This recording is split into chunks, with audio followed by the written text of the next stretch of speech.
جاهلی یعنی بیسوادی و ندانستن واقعی قانون اکثریت شهروندان ما خطا نمیکنم اگر اون کل شهروندانی که بکنن ای همه بخبرن و طبق قانون باید نفرانی که جای کاری ندارن تا مدت 12 سال شاید باید کمک پولی بگیرن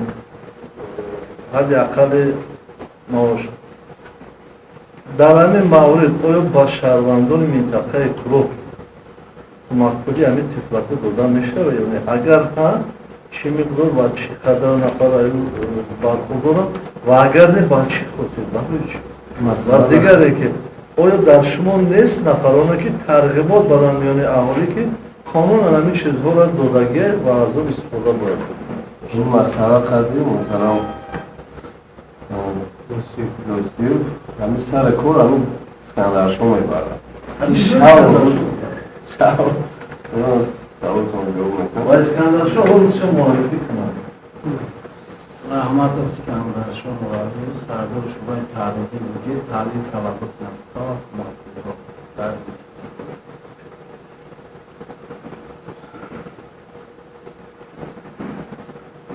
میلیونش پایانش داده است برای یک فرزند یکم فرزند سه نشان داد دیم فرزند دو نشان داد سیم و دیگر یک نشان داد موافقی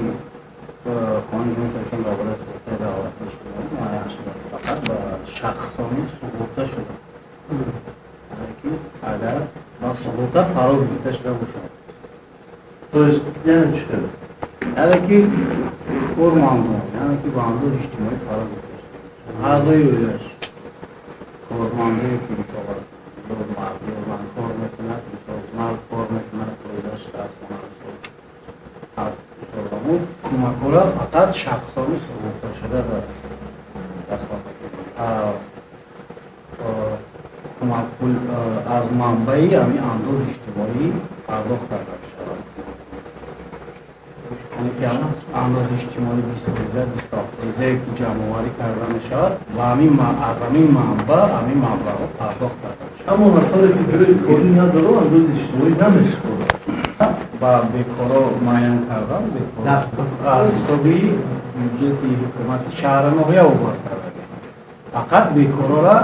کمکی دفع می‌داد ما تیفلو را فقط با شخصان سقوطه شد. قانون طلب میکنه که برای نفرانی که به جای کارن والدین یعنی نه پدر نه مادر جای کار ندارن برای هر تیپ ناشرگی فقط با شخصانی سقوطه شد. ما اگر دوران تو 12 صورت داریم تو 6 صورت